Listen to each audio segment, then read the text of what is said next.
오늘 우리에게 주신 하나님의 말씀은 누가복음 24장 13절부터 17절까지 말씀입니다. 함께 하나님의 말씀을 받들어 읽겠습니다. 그날에 그들 중 둘이 예루살렘에서 25里되는 엠마오라 하는 마을로 가면서 이 모든 된 일을 서로 이야기하더라. 그들이 서로 이야기하며 문의할 때에 예수께서 가까이 이르러 그들과 동행하시나 그들의 눈이 가리어져서 그인 줄 알아보지 못하거늘 예수께서 이르시되 너희가 길 가면서 서로 주고받고 하는 이야기가 무엇이냐 하시니 두 사람이 슬픈 빛을 띠고 머물러 서더라. 아멘. 주와 같이 길 가는 곳 즐거운 일 아닌가. 우리 주님 걸어가신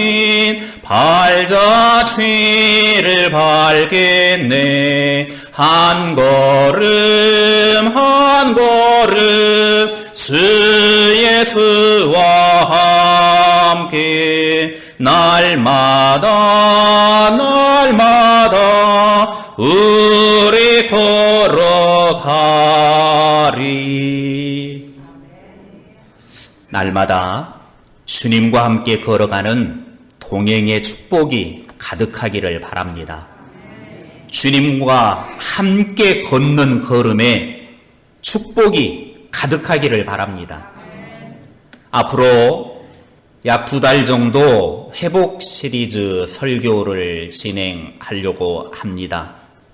회복 시리즈 말씀을 통해서 우리의 회복해야 될 부분들을 채워 나갈 수 있는 복된 시간이 되기를 원합니다. 오늘은 회복 시리즈 그 첫 번째로 동행의 회복입니다. 무엇보다 우리에게 있어서 주님과의 동행하는 회복이 이루어지는 그런 복된 삶이 될 수 있기를 주님의 이름으로 축복합니다. 오늘 본문에 보면 예수님께서 죽음에서 부활하신 날 예루살렘에서 있었던 일입니다. 예수님의 제자인 그들은 예수님이 십자가에 죽으신 현장을 목격한 후에 모든 것이 다 끝난 것으로 생각하고 엠마오로 내려가고 있었습니다. 그들이 예루살렘에서 그간 있었던 일을 이야기를 하면서 길을 걷고 있는데 그때 부활하신 예수님이 그들과 함께 동행을 했습니다. 그러나 그들은 눈이 가려져서 예수님을 알아보지 못했습니다. 예수님이 너희들 지금 무슨 말을 하고 있느냐라고 물었을 때 그들은 슬픈 빛을 띠었다고 했습니다. 그리고서 예수님이 예루살렘에서 처형된 사건을 말해 주었습니다. 그때 예수님은 그들의 믿음 없음을 꾸짖으시고 성경에 기록된 말씀들을 자세하게 설명해 주었습니다. 그리고 엠마오에 다다르자 예수님을 모시고 자기들 집에 가서 식사를 할 때 예수님께서 식사 자리에서 떡을 들어 축복 기도하시는 모습을 보고 그때야 눈이 밝아져서 예수님을 알아보았습니다. 그때 이미 예수님은 그들의 눈에 보이지 않았습니다. 그들은 예수님을 만나고서 마음이 뜨거워졌고 즉시 그 자리에서 일어나 예루살렘으로 올라와서 이 모든 부활하신 일을 알렸습니다. 예수님의 제자 2명은 부활 예수님을 만나서 길을 가면서 이야기를 주고받았지만 그들의 귀는 닫혀져 있어서 예수님의 말씀을 듣지 못했습니다. 그러나 예수님을 알아차렸을 때 그들의 마음이 뜨거워졌습니다. 오늘 2명의 제자들이 부활하신 예수님께서 그들 중에 함께 계시는데도 불구하고 그들이 알아보지 못한 이유가 있었습니다. 누가복음 24장 16절 말씀입니다. 같이 읽겠습니다. 그들의 눈이 가리어져서 그인 줄 알아보지 못하거늘 제자들의 눈이 영적인 무지와 어리석음에 붙잡혀서 계속적으로 부활하신 예수님을 알아보지 못했습니다.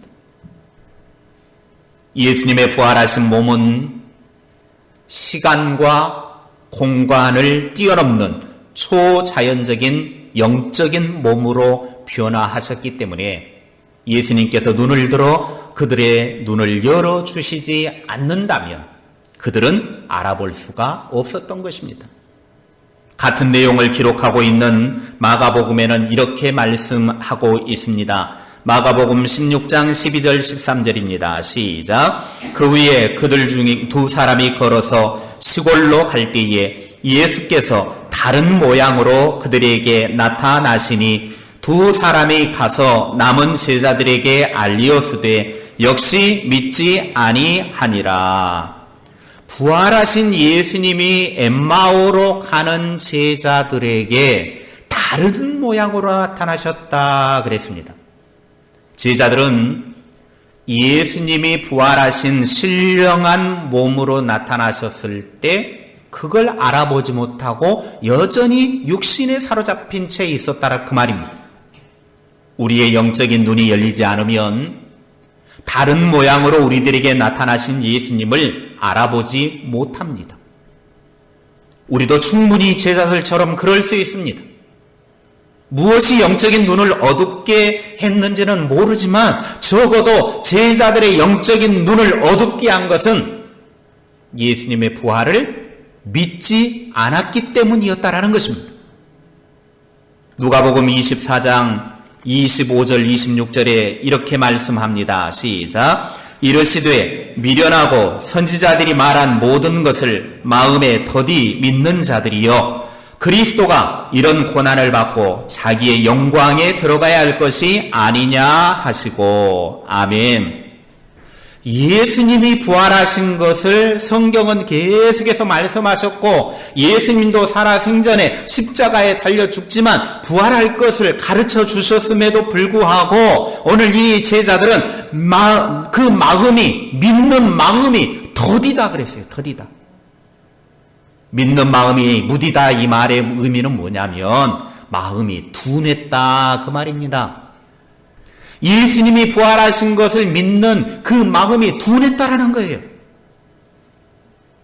예수님이 아무리 가르쳐 주었지만 그들은 막상 예수님이 십자가에 달려 죽었을 때 그들은 말씀이 기억도 나지도 않았고 믿지도 못했습니다. 예수님의 부활을 믿지 못하니까 슬픔과 절망에 사로잡혀 엠마오 마을로 내려가고 있는 것 아닙니까? 믿음이라는 것이 내 삶에 위기가 오고 어려움이 닥쳤을 때 실질적인 능력을 발휘해야 되는데 정작 중요할 때 믿음이 아무짝에 쓸모가 없는 것입니다. 정말 중요한 일이 있을 때 어려운 일이 있을 때 결정적인 순간에 내 안에 있는 믿음이 능력이 나타나서 그 믿음으로 극복을 해야 되는데 믿는다고는 하지만 정작 중요할 때 믿지를 못하는 거예요. 그건 믿음이 없는 거예요. 믿음이 없으니까 예수님이 부활했다고 말해도 안 믿습니다. 성경에 아무리 부활한다고 기록이 되어져 있어도 그건 글자뿐이에요. 믿지를 못하는 거예요. 예수님께서 십자가에 죽지만 부활한다고 말씀하셨어도 믿지 않았습니다. 그러니까 절망과 낙심하며 슬픈 얼굴을 하고 세상 모든 것 잃어버린 것 마냥 엠마오 마을로 내려가고 있는 것 아닙니까? 오늘 우리도 그럴 수 있습니다. 예수님을 믿는 믿음이 중요할 때 결정적인 순간에 확고하게 있어야 하고 작동이 되어야 합니다. 그렇지 않으면 우리도 엠마오로 가는 두 제자와 별반 다를 것 없습니다. 말씀을 믿는 마음이 제자들처럼 둔한 자들이 아니라 말씀을 가슴에 심고 확고하게 새기는 믿음의 사람들이 되시기를 바랍니다. 오늘 이 본문을 통해서 보여주는 중요한 것은 뭐냐면 어떻게 우리의 마음이 뜨거워지고 그 뜨거운 마음을 가지고 주님과 동행하며 삶을 살 수 있느냐 하는 것입니다.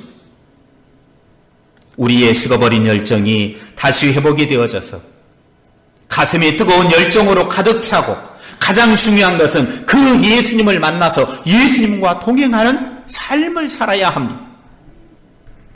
오늘 15절 16절 말씀 다시 한번 읽겠습니다. 시작. 그들이 서로 이야기하며 문의할 때에 예수께서 가까이 이르러 그들과 동행하시나 그들의 눈이 가리어져서 그인 줄 알아보지 못하거늘.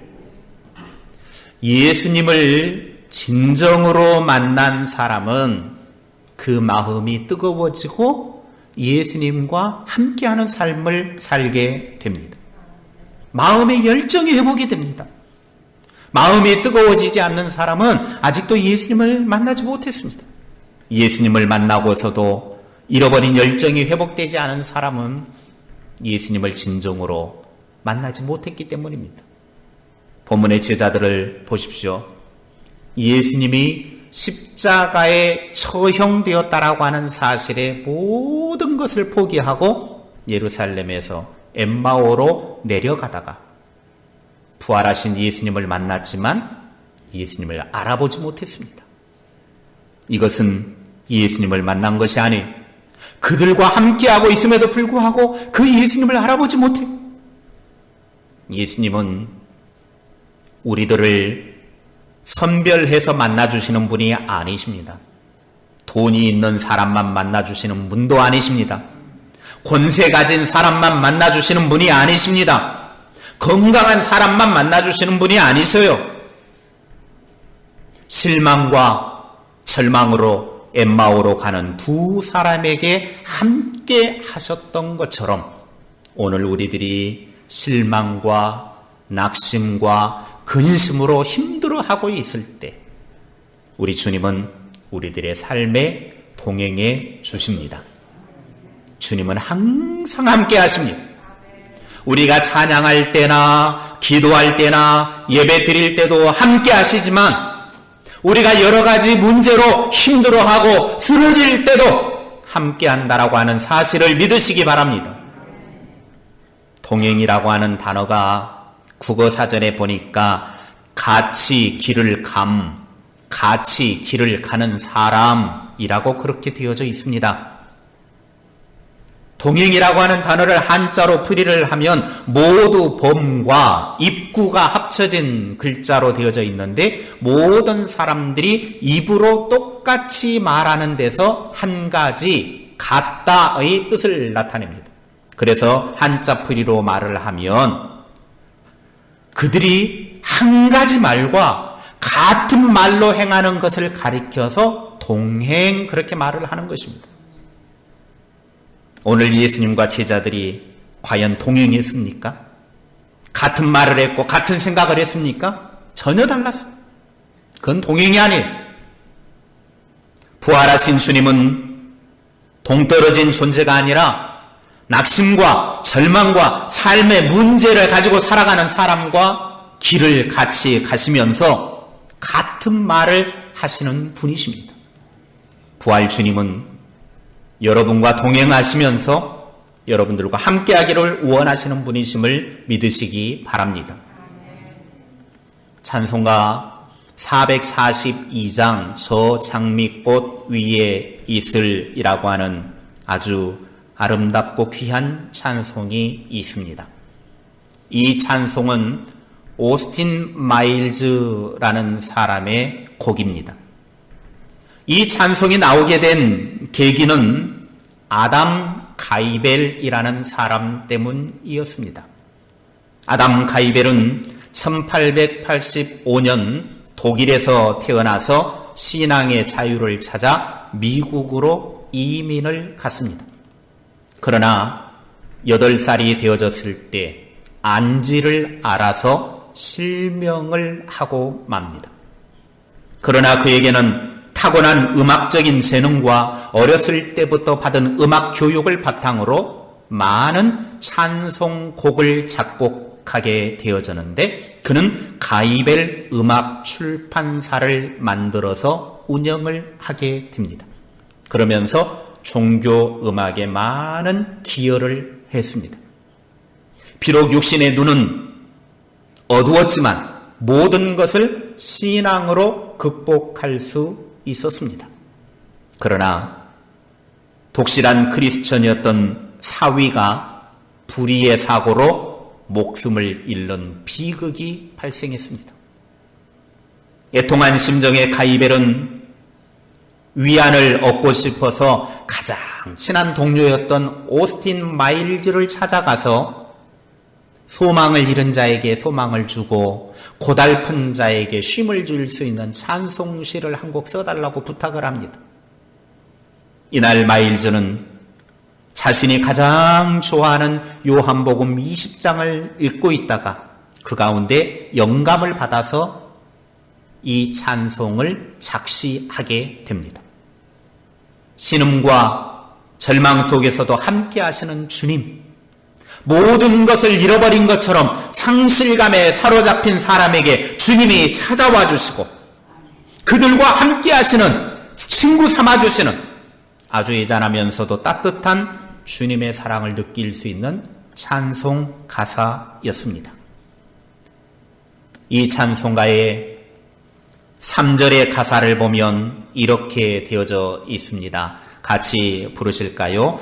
밤 깊도록 동산 안에 주와 함께 있으려 하나 괴로운 세상에 할 일 많아서 날 바라며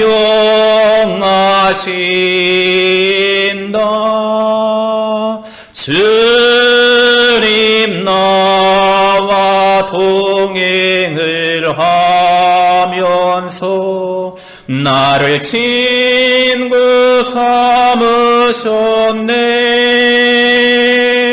우리 서로 받은 그 기쁨을 알 사람이 없도다. 주님 나와 동행을 하면서 나를 친구 삼으셨네. 동행이라고 하는 이 말, 나의 생각과 주님의 생각이 다르지만 주님은 여전히 낙심하고 절망하고 좌절하고 인생의 쓰라린 문제를 가지고 살아가는 나와 함께 하시면서 나의 삶에 친히 이끌어주시는 은혜를 누리게 해주신다는 것입니다. 동행이라고 하는 단어가 성경에서 가장 먼저 사용될 때가 창세기 5장의 에녹에게 사용이 되었습니다.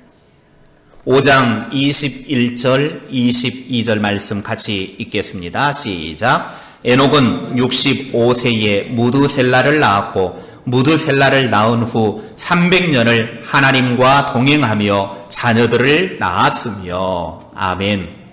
에녹은 300년 동안 하나님과 동행한 사람이었습니다. 저는 이 설교를 준비하다가 히브리 원문 성경을 읽으면서 깜짝 놀랐습니다. 여기 동행하다라고 하는 히브리어를 보니까 걷다, 산책하다, 부부관계를 맺다라는 뜻을 가지고 있었어요.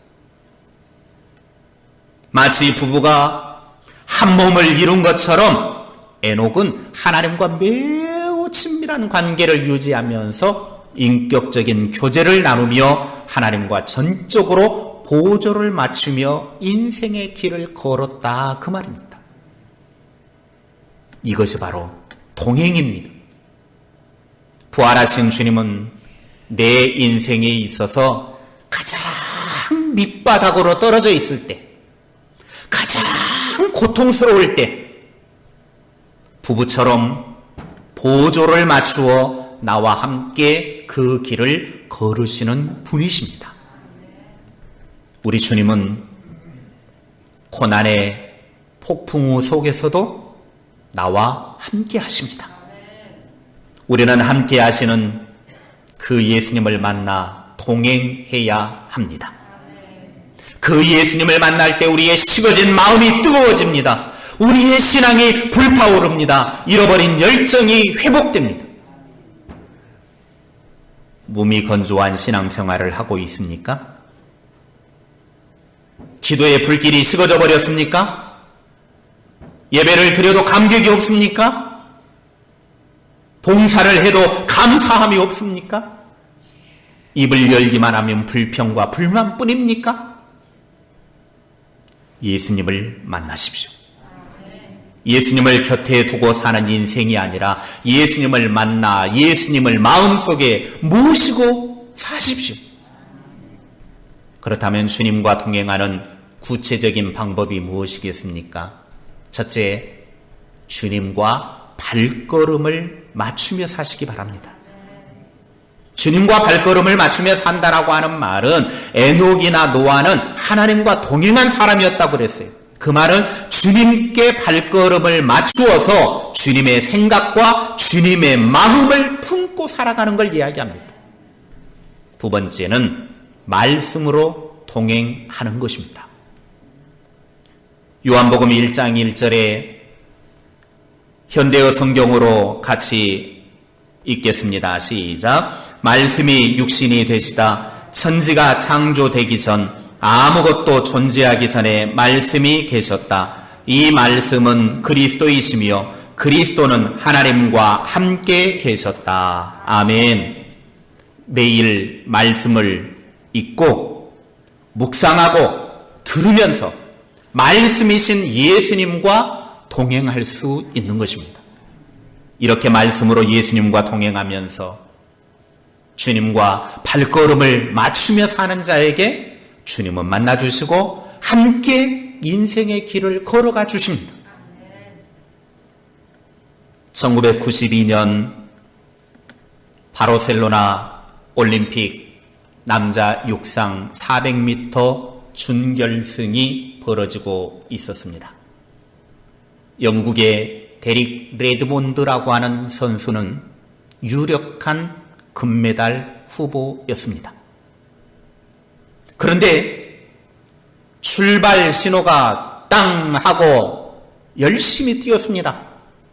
아니나 다를까 시작하자마자 쫙 다른 선수들보다 치고 나갑니다. 확연히 거리 차이가 벌어지는 걸 알 수 있었습니다. 그런데 약 120m 정도 도달했을 때 데릭 레드몬드가 갑자기 발을 부여잡더니 그 자리에 쓰러졌습니다. 오른쪽 허벅지 뒷근육이 끊어진 것입니다. 그는 그 자리에서 고통과 함께 쓰러져서 눈물을 흘렸습니다. 다른 선수들은 이미 쫙 치고 나가서 결승점을 향하여 달려가고 있습니다. 그는 그 자리에서 눈물을 훔치며 일어나가지고 다시 뛰기 시작하는데 여러분 한번 생각해 보십시오. 허벅지 뒷근육이 끊어졌는데 그걸 뛴다라고 하는 게 얼마나 고통이겠습니까? 그래서 그는 깽깽이 발로 한 발로 그냥 고통의 눈물을 흘리면서 나머지 280m를 뛰어갑니다. 뛰어가는 과정 너무 힘들어서 그는 쓰러지고 또 쓰러지고 또 일어나서 뛰고 쓰러지고 그럴 때 갑자기 관중석에서 한 사람이 뛰어듭니다. 모두가 깜짝 놀랐습니다. 카메라도 그 관중석에서 뛰어든 사람에게 비추기 시작합니다. 그리고 이 경기를 진행하고 있는 진행 요원이 그 사람을 들어가지 못하도록 막습니다. 그럼에도 불구하고 그 사람은 레드몬드에게 뛰어갑니다. 그는 레드몬드의 아버지였습니다. 심판이 제재를 하고 들어오지 못하게 해도 그는 뛰어 들어가서 내 아들입니다. 그러니 내가 내 아들과 함께 뛰겠습니다. 그리고 아버지는 레드몬드를 부축해 줍니다. 아무리 부축해 줘도 그게 되겠습니까? 그때 아버지가 이야기합니다. 아들아, 이만했으면 됐다. 괜찮다. 이제 그만하자. 너는 최선을 다했어. 지금 이 상황에서는 어쩔 수 없으니까 이제 그만하자. 그때 에드먼드가 그렇게 이야기합니다. 아버지, 알아요. 그러나 저는 끝까지 완주하고 싶어요. 도저히 뛸 수 없는 몸이었습니다. 그때 아버지가 그래, 정 네가 그렇다면 내가 너와 함께 하겠다. 아버지는 아들을 부축하면서 남은 400m를 완주를 합니다. 물론 실격입니다. 기록에도 남지도 않습니다. 그런데 모든 관중들과 그리고 카메라가 그에게 시선을 집중을 하면서 다 일어나서 박수를 쳐줍니다. 그는 올림픽에 금메달을 딸 유력 후보자였지만 결국 아무것도 얻지 못하고 그렇게 그의 올림픽은 끝나버렸습니다. 경기가 마무리되고 기자들이 몰려들었습니다. 아들과 아버지에게 어떻게 이런 상황에서 이렇게 할 수 있었는지 물었습니다. 그러자 아들 데릭 레이몬드가 이렇게 말합니다. 아버지의 함께 가자란 말이 있었기에 끝까지 달릴 수 있었습니다. 다시 기자들이 아버지에게 묻습니다. 아버지는 어떻게 이렇게 하실 용기가 있었습니까? 그때 아버지 짐 레드몬드가 이렇게 말합니다. 그 어떤 부모라 할지라도 나와 같은 행동을 했을 것입니다. 그냥 부모로서 했을 뿐이었습니다. 이것은 실제로 인터넷에 보면 실제로 있었던 일이기 때문에 영상이 있습니다.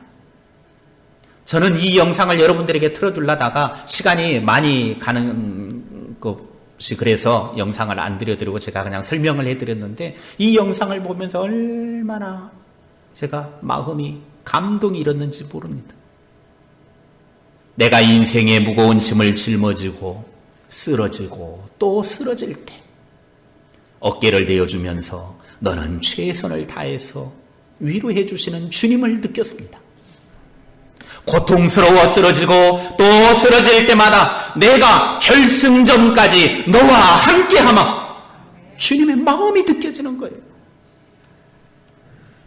오늘 내 인생의 쓰라린 고통과 아픔과 눈물겨운 그 자리에 주님은 찾아오셔서 내가 너와 함께하마, 내가 너를 붙들어주마, 내가 너와 함께 결승점까지 가주마, 이끄시는 그 주님의 은혜를 경험할 수 있기를 바랍니다.